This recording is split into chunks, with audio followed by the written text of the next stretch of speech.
Allez, on enchaîne avec l'extension des laboratoires de l'école polytechnique par Michel Raymond, atelier Michel Raymond. C'est à vous, vous voulez un pointeur?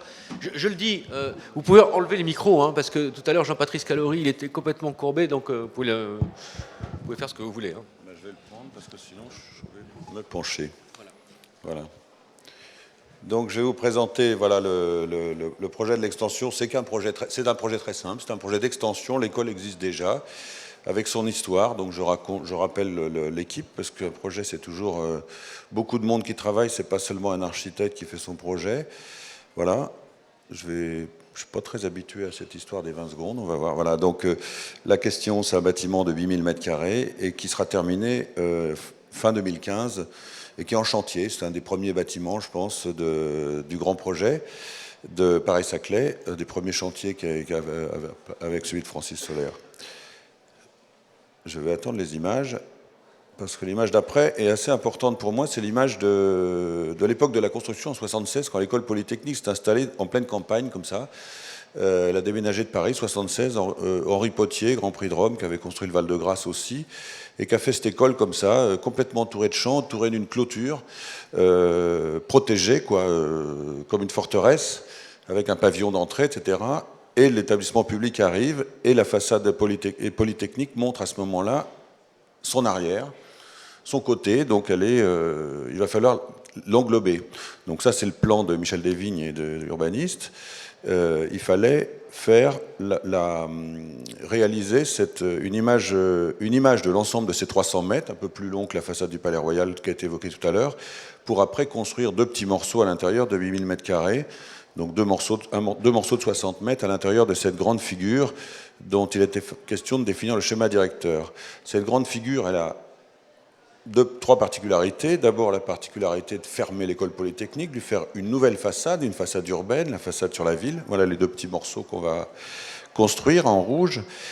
Elle a une autre fonction, c'est de faire la fermeture du grand parc urbain que Michel Desvignes a dessiné. Donc c'est un fond de décor du grand parc urbain. C'est pas quelque chose qui est primordial. L'important, c'est le parc, c'est le vide. La façade, elle est seulement son fermeture. Ça, c'est le petit morceau qu'on va réaliser. Et la troisième fonction qu'on voit dans ce petit morceau, qui a complètement fabriqué son architecture, c'est des laboratoires qui sont derrière. Des façades de laboratoire, ça a certaines conditions de prise de lumière, mais c'est surtout une façade ouest avec un problème que j'ai voulu traiter de manière passive, d'échauffement solaire assez dramatique. C'est donc une façade en double pot, avec un système qu'on va voir tout à l'heure, enfin, qui est composé en plissé de parties vitrées et de parties en tôle perforée, 3 niveaux, des parties qui rythment, des grandes parties verticales en tôle inox brillante qui vont réfléchir la lumière, et voilà les 3 parties, les 3 niveaux, la partie ciel, la partie sol, 3 niveaux de labo, une vitre, une tôle perforée, une vitre, une tôle perforée, la vitre plutôt tournée vers le nord, la tôle perforée plutôt tournée vers le sud, et un entre-deux de 1 mètre qui permet de circuler pour entretenir la façade, voilà.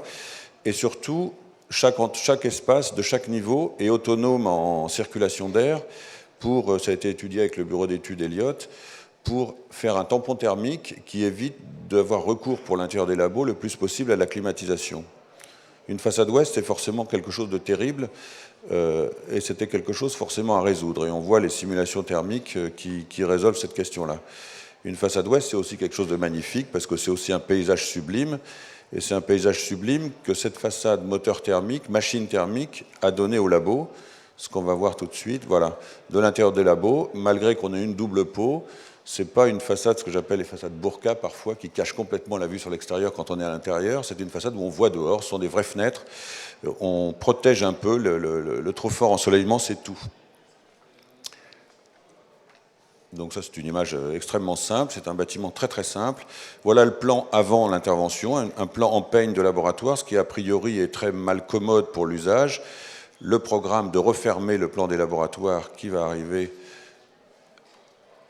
va donner tout d'un coup une fonctionnalité bien meilleure au laboratoire d'un système en anneau, en bouclage. C'est la partie de biologie qu'on réalise avec double circulation, une modularité incroyable puisque tous les locaux sont adossés à une gaine pour pouvoir être transformés en bureaux, en labos, etc.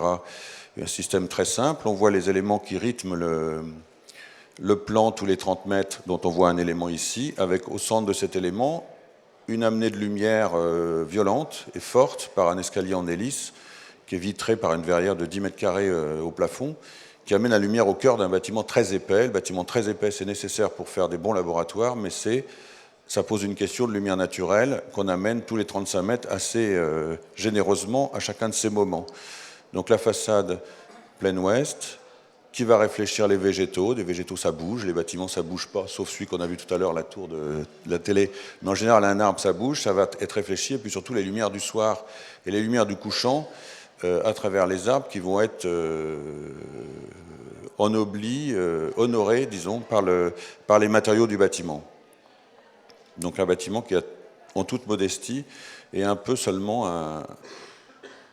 un décor au service du grand parc. Il y a des fois, les bâtiments racontent une histoire pour eux-mêmes. Des fois, c'est seulement un accompagnement d'un espace qui est plus fort qu'eux. Et c'est ce que j'ai voulu faire là. Voilà.